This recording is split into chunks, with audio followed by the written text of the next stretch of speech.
Good morning, everyone. Good morning, and welcome to B4Play for Maanomaa, my brother. As all of you know, the Belfry is located on the traditional territories of the Lekwungen-speaking peoples, and so on behalf of everyone at the Belfry, I sincerely thank the Songhees and Kisapsum nations for the privilege of living and creating on this land, which they've cared for millennia. Are there any first-time B4Play attendees? Yes. 1, 2, 3, 4. Good. So just so you know, we started this 12 years ago. And the aim is to provide some information and insight into the upcoming production. And it's a collaboration between CBC Radio and the Belfry. And CBC broadcasts these interviews, the individual interviews, throughout the run of the play, which is terrific for us. And because where you record it, we need to make sure that cell phones and anything else that might make noise is turned off.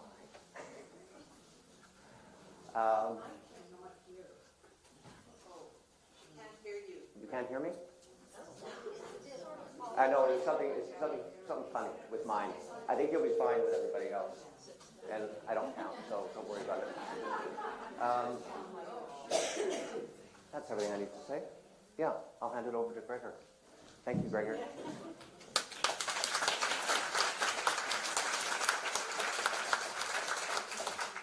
I think you'll hear the rest of us clearly for this. I think it was probably the lapel microphone. Although I could entertain you with the vocal exercises I learned as an 8-year-old in a boys' choir. We won't bother. Okay, I'm seeing many people shake their heads in the negative to that suggestion. Well, thank you for coming to B4Play. Nice to see new faces and familiar ones. We have 3 guests for you associated with this play, and we're going to have the first 2 up at the same time. Brad Cook. Brad's work as an actor, puppeteer, and movement specialist has led him to collaborate with many of Canada's leading companies, including Canadian Stage in Toronto, MT Space in Kitchener, the Stratford Festival, and the National Theatre's Warhorse at Mirvish Productions. His work on Maanomaa, My Brother, earned Brad a Dora Award nomination for Outstanding New Play. We're also joined immediately by Tawiah M'Carthy, a Ghanaian-born, Toronto-based actor, director, movement director, writer, and creator. His directing credits include productions for Factory Theatre, Canadian Stage, Obsidian Theatre, and the Stratford Festival. As a creator and writer, his work includes Black Boys and his solo play, Obamarima. Acting credits include plays by Atul Fugard, Anton Chekhov, and Guillermo Verdachia. He received the Pauline McGibbon Award for directing, and his work on Maanomaa, My Brother, earned Tawiah a Dora Award nomination for Outstanding New Play. So please give Brad and Tawiah a very warm Belfry welcome.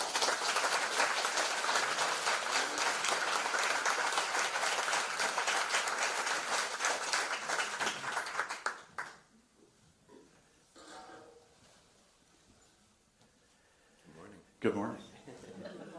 Thanks for joining us. Before I ask you each about your individual journeys, can you start us off on the play itself? Can one of you give us a brief overview? What is Maanomaa, My Brother, about? Yeah, I'll take that one. The story of Maanomaa, My Brother begins when childhood friends Kwame and Will reunite in Ghana for the funeral of a dear loved one. Very soon after, memories resurface, are thrust upon them as they try and navigate and connect back with each other after the events that separated them 25 years earlier. So it really is an exploration of the two of them trying to connect, sometimes failing. I won't talk too much about it, but yeah, failing, which really is after something big happens in your life and you're separated. It's kind of a very human thing, wanting to connect and missing the mark. That's a great setup. Thank you. We'll return to it in a bit. But can you guys tell me about your own relationship? When did you first meet or come together? We met in 2011, working on a project at MT Space under the direction of Majdi, the late Majdi Batar, and we were working on a creation piece. So that was our first meeting point. But what happened was we were both based in Toronto and traveling to Kitchener. And so we'll travel to Kitchener and Toronto back and forth together. And then that began conversations around our artistic practice and the things that we're interested in as creators. And that was actually the birthplace of this idea to create together or to tell the story. So that was, we worked together, realized we had a lot of similar interests in what theater we wanted to be a part of and how we saw the future of theater, the things that we wanted to get better at, the things that we wanted to kind of investigate, restructure, deconstruct to reconstruct. We both enjoyed movement theater, and that was the beginning of us collaborating. Yeah. Do you think you both were naturally looking for collaborators, or I wonder if this was a bit of a surprise to you, if either of you were really strong individualists beforehand, you know what I mean?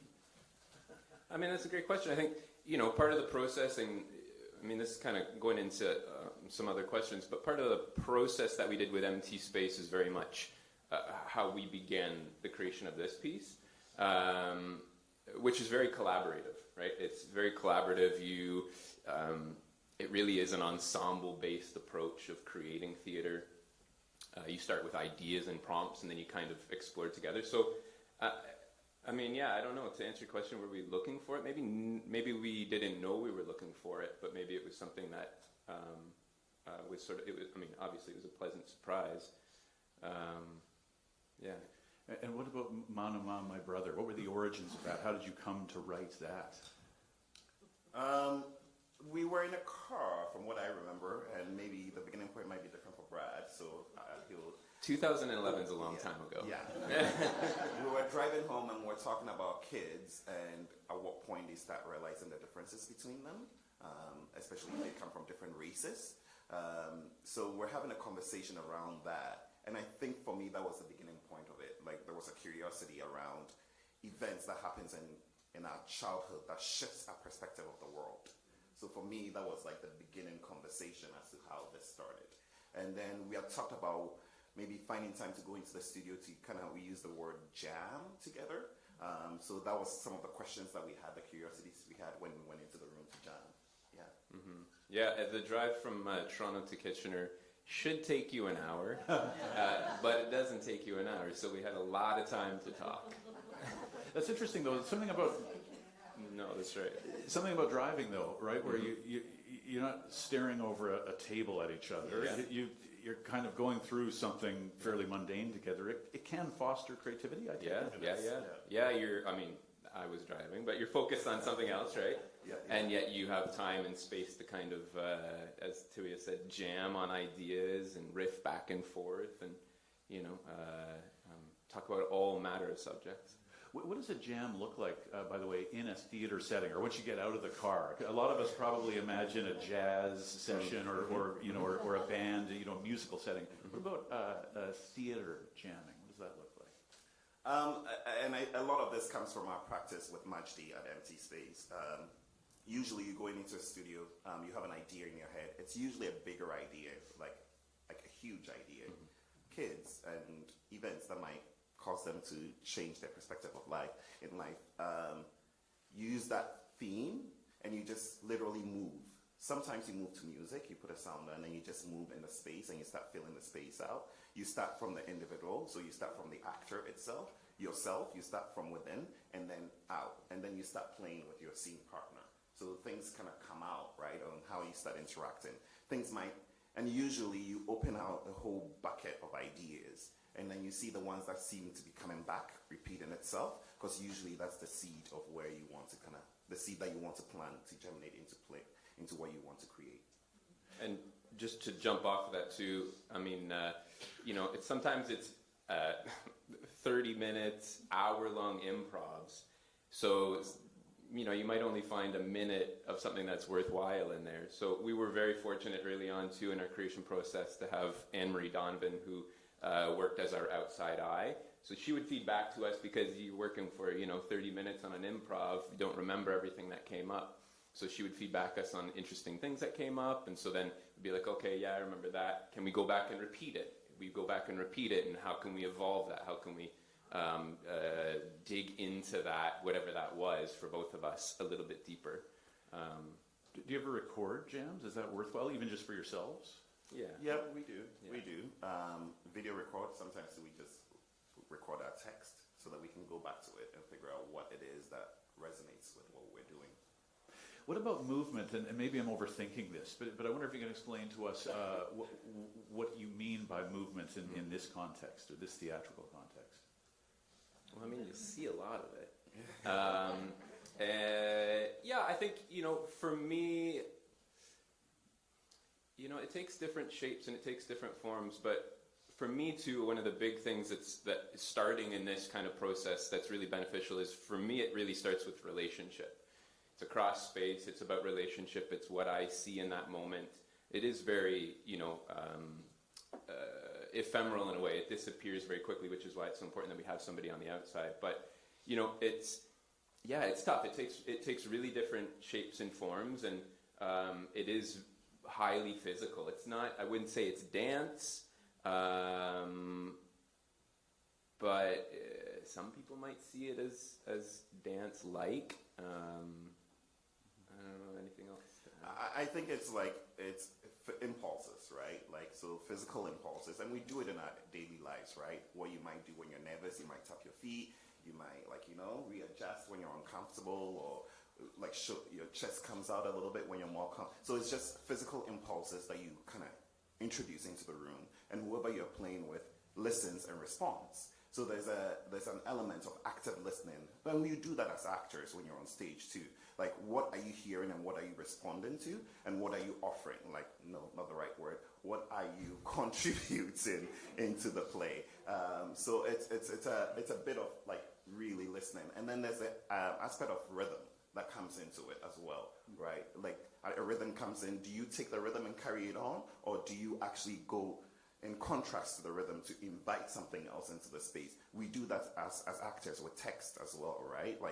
Someone just breaks the rhythm of the text because something new has come in. So it's literally, I always think of movement as doing the scene work with your bodies instead of using text. And that's yeah. It's also highly imaginative. So as you'll see too, there isn't a big elaborate set. So it's very much based on what our imagination, our shared imagination, our individual imaginations, what we see and what we're interacting with, and trying to make that clear. Whether we're entering a house, or we're outside in an open field, or we're crawling through a forest, or whatever that might be, how can we physically express what the imagination is expressing? So it's very childlike in that way, right? Of this is what I see, this is what I imagine, come with me physically with that. And then, as Tawiah is saying, impulse, allowing yourself to be able to fully, whole body, explore and express that. I don't know if it matters to audiences, but of course you write dialogue down. How much of the movement do you try to prescribe in instructions in the written version of this? Well, this piece is the first piece we've created together, and I think part of it is, and I think we're still kind of going through the process of how to kind of transcribe what we do in the room onto paper so that we can pass it on to other people to explore. So we're at that phase where it becomes more of, I think what we came up with vocabulary-wise is to give actors movement prompts, because it's great if an actor can come to it and discover through their own body what that movement will be for them, instead of trying to do exactly what we did. So we are still, and this is our first project, I think we've cracked it, but I think it's an ongoing thing, right? We grow with each new project that we work on.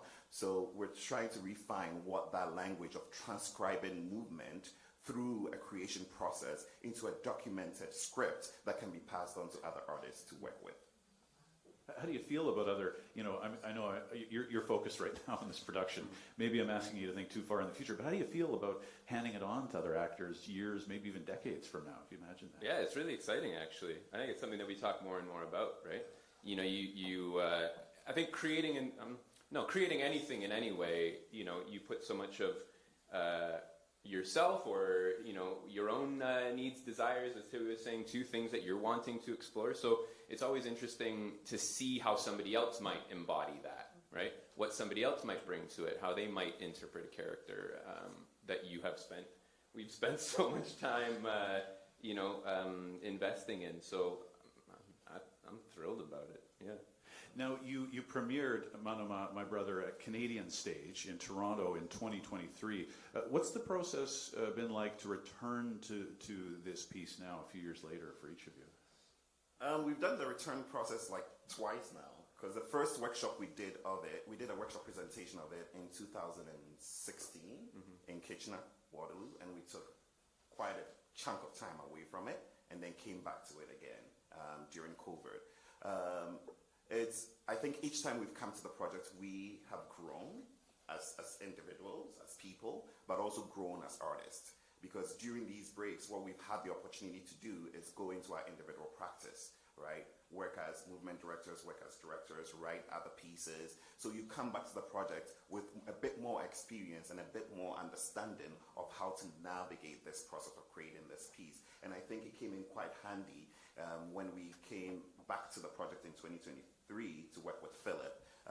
We were at that place where we had a better understanding of what it is that we're creating architecturally and the things that we wanted to investigate. We had a bit more, a clearer, actionable articulation of what we were trying to put out as artists who were creating a new piece of theater. Mm-hmm. And for you? Yeah, I mean, personally, 2011 to 2016 to then 2023 and then now 2026. Wow, there's a lot of life that's happened even since 2023, right? Personally, a lot of loss, profound loss. A lot of great joys. I became a father for the first time, in this period of time as well. So, it shifts perspective, and obviously, childhood and imagination is a big part of the piece, and so, it's really, I've really enjoyed, again, trusting what we have and what we've created, and then just allowing myself to meet it now where I am, and just allow what will come up to come up. So I think there's a greater sense of, I guess just trusting the process and trusting that it's all there, and then just thrusting myself into where it is at, and where, again, as T was saying, is where we're both at now. Now, you were born in Ghana. How old were you when you moved to Canada, and when did you first become interested in theatre in particular? I moved in my early teens. I started doing theater in Ghana.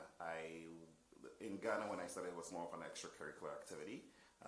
So started doing plays. That was my thing. Every year I was in a school play, so that was the joy of it. And in my head, it was always an extracurricular activity. It was always a hobby. Moved here in 1998. I actually moved to Merritt. I lived in Merritt for 2 years, Merritt, BC, before moving to Toronto. And still did theater, even in Merritt. I did theater in Merritt, and then moved to Toronto, still did theater. It was in high school that one of my high school teachers went, if you want to do this professionally, you have to train for it. So that was the point where I went, oh, I could do this professionally if I can train for it. So that changed my perspective. So that led me to York University, studied as an actor, got out of school, and it was hard. It was in the early 2000s.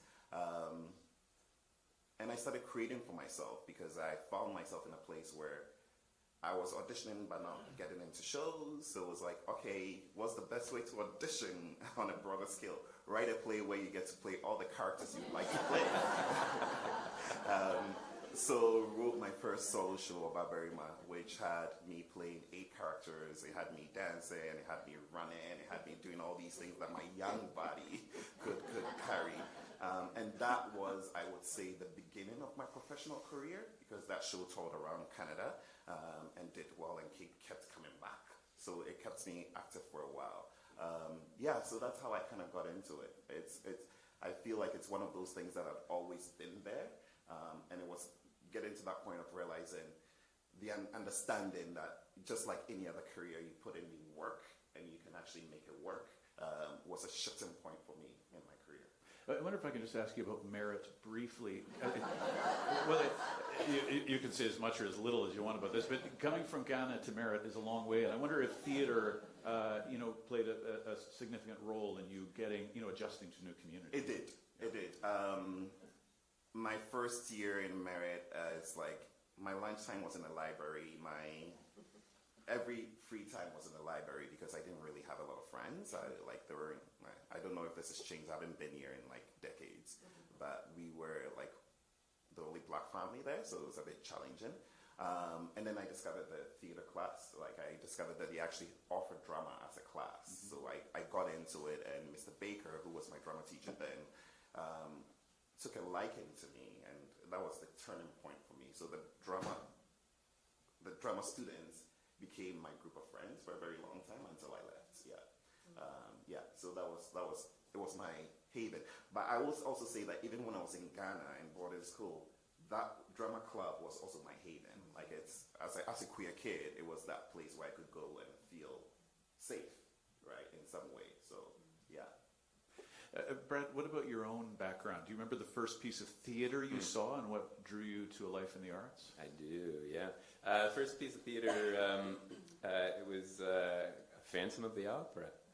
I remember seeing that when I was a kid, and I think I was just blown away by the grandeur and, just the whole experience of it. And seeing, so many people say, but experiencing something with a group of other people in the moment, the spectacle of it, and then it slowly grew and grew and grew. And I think I was very fortunate too as a kid that my interests were really supported by my family. My aunt would take me to Toronto to see theatre because she knew that I was interested in it. She'd take me to Stratford to see theatre. I grew up around how I now see it. Like they were creators. I mean, my parents were teachers. A lot of my family were teachers, so I think that was something. I think my interest in the arts was nurtured, right? And I think that was one of the most important things that I'm really grateful for. That it was nurtured by my family, by my close friends, relatives. So it really kind of compounded from there. There was always art on the walls. So. And it was art that my family created as well. So, I was able to see things, whether I knew it or not, at the point, about them wanting to express something, them wanting to, share something of themselves. And yeah, sort of, I guess, absorb that just by being in those spaces. Did you know that you'd make a career in theatre early on, or did that come quite a bit later? No, I had always been interested in it, and it was something that I always did. But I went to a liberal arts program, and so I was doing theatre and visual arts at the same time. And I actually thought I was gonna, go down the visual arts path more. And then the nature of the theatre schedule and the hours, it kind of drew me away from the visual arts side. I mean, I still do that. It's still part of my work. But just the nature of the hours that we had to spend in rehearsal, and then the show schedule being as exhausting as it was, it kind of drew me in, and it also, it just showed me another sort of aspect of how to express or explore the things that I was interested in exploring. I'm inspired by how many artistic expressions each of you have. Tawiah, you act, you write, you direct, you're a movement specialist. Are any of them preeminent? I mean, do you see yourself as one overall, or are they all just parts of your artistic expression?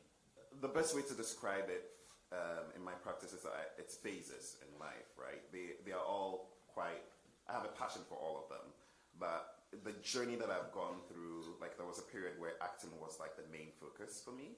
It was like the number one thing. I wanted to be on stage, I wanted to act, and then got into collective creation and discovered directing, and then focused my time on directing.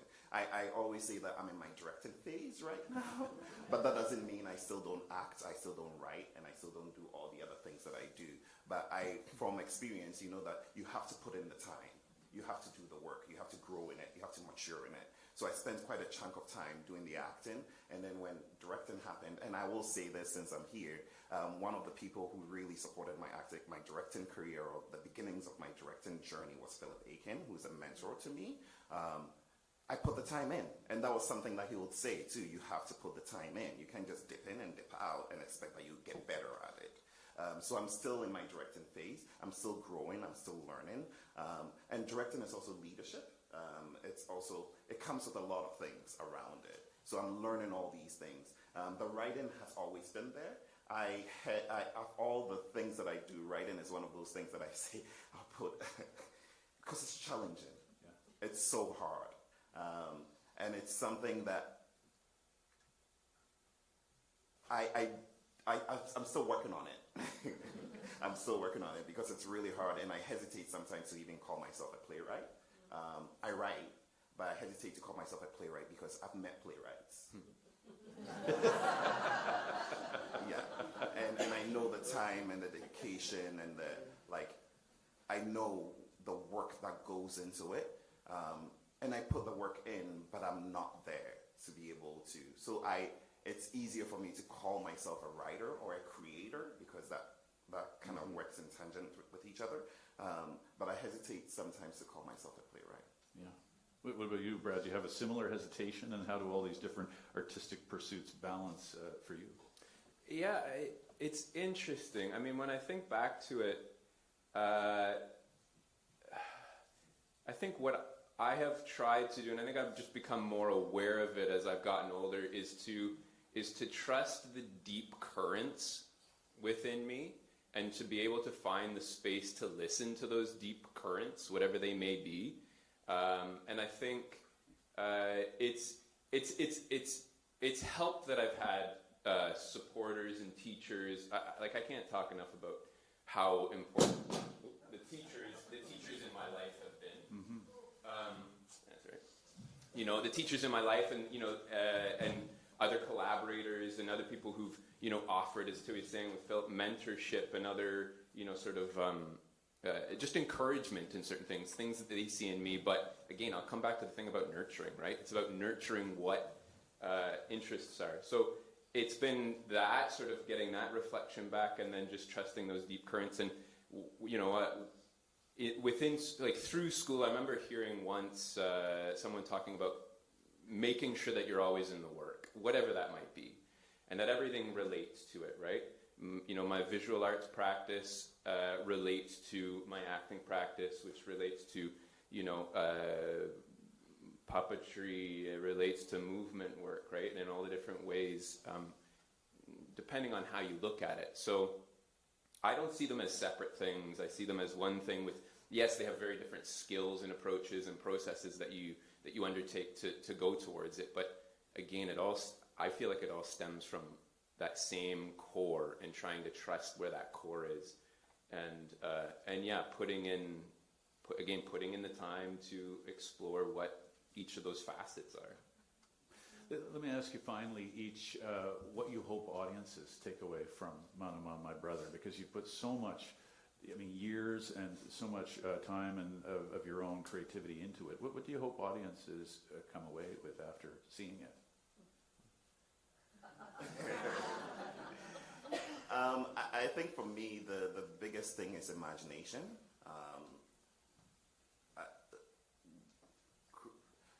My hope is that when the audience come in and have this experience with us, and the invitation to the audience is not to come in to be an audience, to spectate, but to join us on this journey.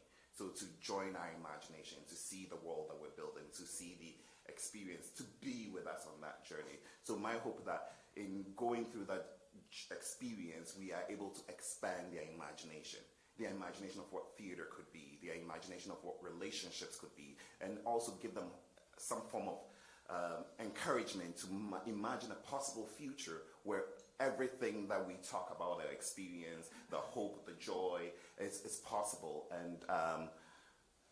and yeah, also just for them to have a great time. Yeah, no, I think it's a wild ride for us. It's really, I really enjoy doing the piece, and so I think coming on board with that. And I'd say also just to think, hopefully have an experience or a memory or a glimpse or a snapback of the deep friendships that maybe they've had throughout their life, the memorable relationships that they've had that have impacted them, the individuals. So I think maybe at the deeper level that as well of, I don't know, maybe reaching out to somebody that you haven't had the chance to speak to in a while. You know, it's a fun and rich ride. I'm excited to see it. Thank you guys on such a busy weekend. Thank you for giving us the time.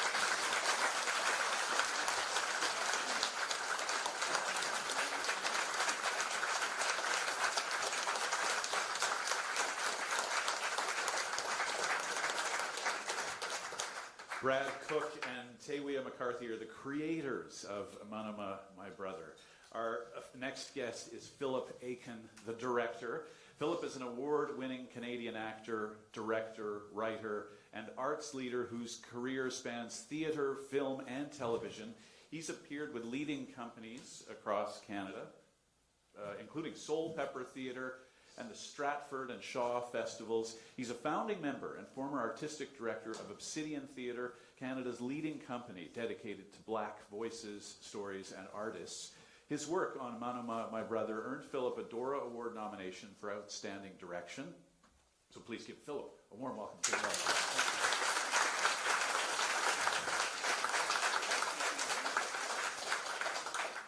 Can you take us back a few years? Who was young Philip Akin, and how did he become interested in theatre? Who is young Philip Akin? Well, I don't know if any of y'all know this, but there's 5 stages to an actor's life. There it goes, who's Philip Akin? Get me Philip Akin. Get me a Philip Akin type. Get me a young Philip Akin. Who's Philip Akin?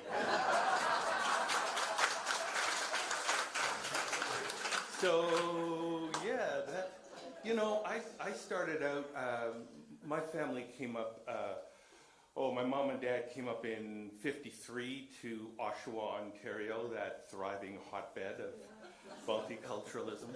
And I and one of my brothers came up in '54. And we were, once again, the only black family in the city for a number of years. And I started doing theater as self-defense. I figured if people liked me, they wouldn't kill me, so that was a good choice. And we were avid readers, and so after my brother Leighton and I read out the children's library part, we got our parents' library cards, and every Saturday we would go to the library and take out 12 books each, read them, and then return them the next Saturday. And so the library had a bait and switch. So they had a library club, and you got to read the new books first. So I said, hey, I want that. So I joined the library club. It turns out, yes, you did get the new books first, but it was really a theater club in disguise. And so I got roped into doing a play, and then I roped in all of my friends to be, and so the classic Ali Baba and the 40 Thieves were born in Oshawa. So that's where I started, right? And it was reinforced by doing, theater at high school and going to the Stratford Festival. And I remember as a young teenager going to see Richard III, and it was a magnificent production, and I can still see so many parts of it. And I looked at that stage and went, you know what, I'll never be on that stage. There's no place in that theater for me as a black kid. And I said, maybe if I work really hard, I could be Catesby. I don't know if you know Catesby and Richard III. I think has maybe 3 lines, and that was my aspiration. And so it was pretty amazing to me, a number of years later, to go down there and act and play Othello. So, you know, it's been quite a journey. It's not the journey where I ended up where I thought I was going to end up.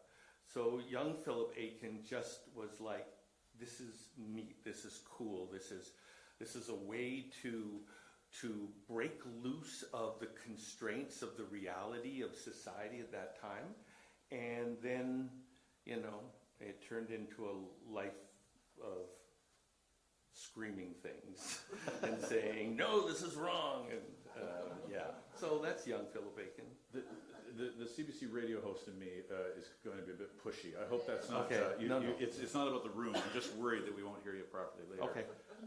I'm curious. How close were you when you were a young, inspired boy watching this on stage, but feeling like there wasn't a place for you? Was there ever a moment where you thought, "Well, stuff it. Why would I stick with something that doesn't want me?" You know, the way you. Yeah. I mean. The reality is you couldn't go to any place within society at that time and say, oh, here's a place for me, right? There was no place, unless you were, I mean, a sports figure maybe. But even so, you got to remember, and you know, the 50s and 60s was not a great time of integration in sports even. You know, basketball teams were mostly white. I mean, can you imagine a basketball team today? I don't see that as a reality, right? So it was something that I could do, that I was good at, that gained me access to places that were closed off normally, right? And so can you fast forward us a bit in your own personal story? When you get into Canadian theatre as a young man in the talking early 70s? Mid-75. And still, Canadian theatre was extremely white. What was your journey like as an actor once you finally got there, so to speak? Well, it was just that. I mean, when I graduated from theatre school in 1975 from what was then Ryerson, I expected just to have a life in theatre. And at that time, there were what they called Canadian content movies being filmed in the country. And it was a bit of a tax write-off scam. Because if you invested in a movie and it lost money, you got to take a proportion of the loss against your income, which made it very popular with dentists and doctors. And all of a sudden, there were American companies that came up to Canada to film, and there were no black people, or very few, right, who were acting. So all of a sudden, I had this burgeoning movie and film and television career that was totally unexpected. And so for chunks of time, it wiped out theater. I mean, when I did a show in Vancouver in 2003, I hadn't been on stage for 8 years because it was all film and television. So I think it is hubris to actually think you can plan out your life, right? Like, I bet you everybody here thought they were going to be someplace else, you know? And that's the big truth that we learn. Is we may have expectations, we may have dreams and desires, but that doesn't mean we're going to get there the way that we think we're going to get there, right? So that, I feel like that happened with me. Did you learn that early on? Or I mean, we all, I think, well, most of us learn that at some point, hopefully, but some sooner than others. I wonder when that realization dawned on you. Yeah, I mean, look, I was an actor, right? I was like, dude, I will hang around for the phone to ring. I don't have to do anything else, right? My days for a number of years, I'd like go train in martial arts. You know, I'd find a new place to have lunch. And then the phone would ring, and then I'd be in Montreal shooting a movie. I mean, and I was comfortable with that kind of life. And then when I turned 50 and all of a sudden found myself helping start this theater company, and then all of a sudden I was asked to direct, so I said yes. I'm a big believer in saying yes. And then all of a sudden I became a director. And so I joke with the actors when I get up and try to demonstrate a movement or something, and I say, I just need you all to know that I've never won a prize for acting. Everything else I've done in my life, I've got like plaques and stuff, you know. My daughter goes, what Daddy, what is that? But I never got an award for acting, so my dreams of being this world-renowned actor, you know, I became a leader, an artistic director, a mentor. You know, I met Tawiah when he just graduated from theater school, and he did an audition for me. And I went up and I said, yo, I don't think that piece is good for you. And we've had a relationship for all those years. You know, he has acted for me. He has been an assistant. This play feels much more like a collaboration between their ideas as opposed to me coming in and enforcing my ideas. We're pretty honest and open and loose and funny, and we just get in the room to nuance it. And so a lot of the work that you'll see is things that they brought to the rehearsal hall and that I nuanced. And so, because I think in images, I mean, you can have a Jackson Pollock play, right? Big canvas, lots of big splotchy bright colors, right? And then you can have a Chinese snuff bottle, and they're painted on the inside, and it'll be like a mountain and a forest and a tiger and a river and a girl on a sampan going, and it's all on the inside of a little snuff bottle. And they use a one-haired brush to paint it. So you can have Jackson Pollock moments, or you can have one-hair brush moments. And so what I feel like I brought to this process is one-hair brush moments, where I turn around and I say, release your shoulder.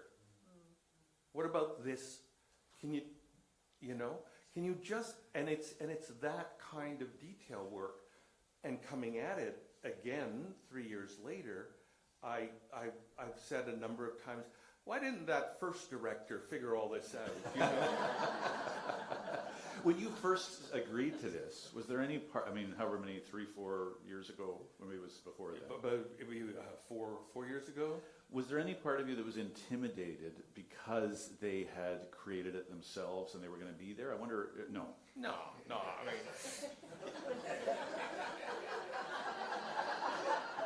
That laugh actually tells me more than your response.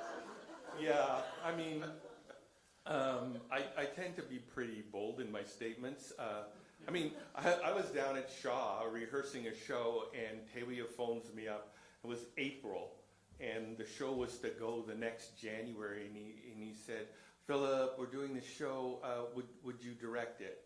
And I hadn't seen the script, I hadn't seen anything.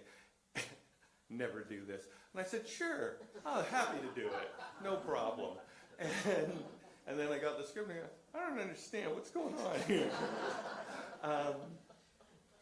So I think, I mean, they brought a full concept, and then I worked at it to try to make it combine my theatricality that would boost it.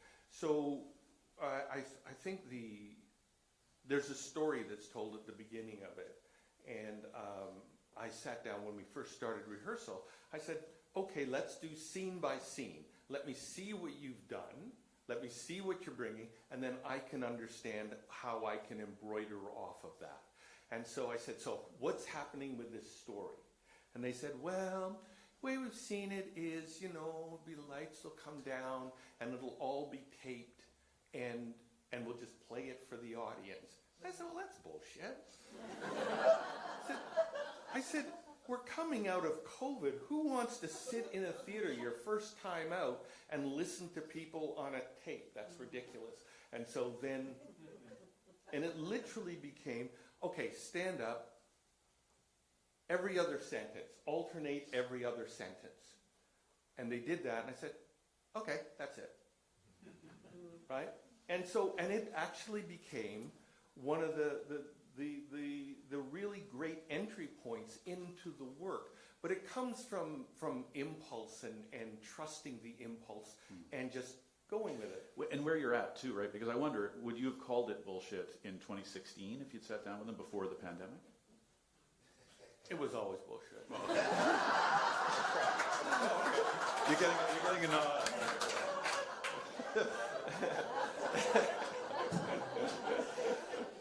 I'm curious about this interplay between dialogue and movement. I mean, in your read of the play, how much, maybe I shouldn't think of this, giving one a proportion and the other. I mean, are we talking a 50-50 split here? How important is movement versus dialogue in this story? This play is like a staccato snare drum. It moves, it shifts on a dime. We were doing tech, and it looks like, oh my gosh, it's only 60 pages, and we should be able to tech this in a minute, and it's sort of like 2.5 hours, and we've gone a page, because things shift like just in a heartbeat, and so the embodiment of the movement is part of that. I can't actually extrapolate the difference between those two things. They're profoundly wound together. You cannot do this show without great articulation of movement and precision, and it has to be, like my rule, because I make up rules all the time, and one of my rules is you set the rules of the world of the play in the first 10 minutes. And you can do anything you want in any play as long as you set the parameters of the laws of this play in the first 10 minutes. If you don't do that, then people don't know where to go. They don't know how to understand. They don't know how to accept. And so we set those rules right in the first 10 minutes. And that includes quick shift physicality, it's accents, it's movement, it's dialogue, it's creation of multiple characters, and everybody goes, oh, okay. And then they are leaning forward, they are engaged. They need to be, an audience needs to be part of the process. And as an audience, you need to do your work. And your work is to sit there and engage. It's not to sit back and go, oh, this is television, this is Netflix. It's about leaning forward and saying, oh, what? Oh, I get, oh, I don't like, I like, right? But the audience has to work. And without that, I don't think we have a vibrant theater. That is such a great insight to your earlier point about in the 10 minutes you set the rules. Is that the kind of thing that you were taught, or did you just learn it, realize the truth in it over decades in acting, film, theater in particular? You don't have to emphasize the decades. Okay, sure. Yeah. In your own experience in the theater. You know what? The truth of it is I think a lot. Right? I think a lot. I'm okay to be in quiet spaces. I don't need to listen to things. I need to read. I need to engage. I need to think. And so, I get brought in to do a day's session with young actors or directors or whatever. And I've come to understand that I can actually talk coherently for 8 to 10 hours on stuff I've thought about and then wrangled through the process. I mean, I've done a lot of shows, so you stress test that. The language that I use in rehearsal halls have been worked, refined, and then disseminated out to see it. So I will tell, a lot of the same stories. I tell stories to create the story we're telling. And so I know about when I will tell the story about how this show is like an Olympic bobsled team. I know when to tell the story about hang gliding off a cliff in San Francisco. I know exactly how that will land with a group of actors and what it will solidify for them and unify them. But that all comes from thinking and then working and then going, okay. And then there's stuff that, I used to say 5 years ago, I don't say anymore, right? So it's a constant evolution. We all got to just think, right? And say, oh, that's cool. What's that about? You don't have a YouTube channel, by the way. No. Yeah, okay. I was going to subscribe if you No, get no, there. I've been spending too much time with my kids, but there are a lot of smart people on YouTube as well. So not just 18-year-olds blowing things up. What do you hope audiences take away from Maanomaa, my brother? You know what? Because I like you, I'm going to engage with that question. I mean it genuinely, Philip. I do. Okay. Because I'm excited to see it. When you mentioned the staccato drum beat, I thought, I don't know, for some reason that really resonated. Did anybody else? I thought, oh yeah, I want to see this more now. I mean, I already wanted to, but I really want to now. Yeah, usually, and I'm honest here, usually when people ask me that, I say, you know what, that's the laziest question I've heard, right? Because it presumes that I have a social agenda that I want to impose on the audience. And I do not want to do that. I believe that all of you here will come to the show living the life you had that day. And it may have been good, it may have been crappy, maybe your roof leaked, maybe it was a fantastic sunny day, maybe, I don't know. But you all come as individuals who you are in that moment. And then that person engages with this art form, and then whatever you take away, you take away. Right? It's not about me saying, I believe in the right kind of ambiguity in theater, where I don't explain everything. I don't try to say, this is what you feel. I say, this is what it is, and y'all engage with it, and then take that home. The best result for me in a show that I've done is that two people who came to see the show together go home and on the way home have an argument about what something meant. And that's the base. I don't care if you love the show, I don't care if you hate the show, as long as you're not indifferent, right? So it's about that engagement between the work we've created, kind of open-armed, welcoming you in, and then who that comes out the other end is great. So great to meet you, Philip. Thank you very much. It's been a real pleasure. Thank you.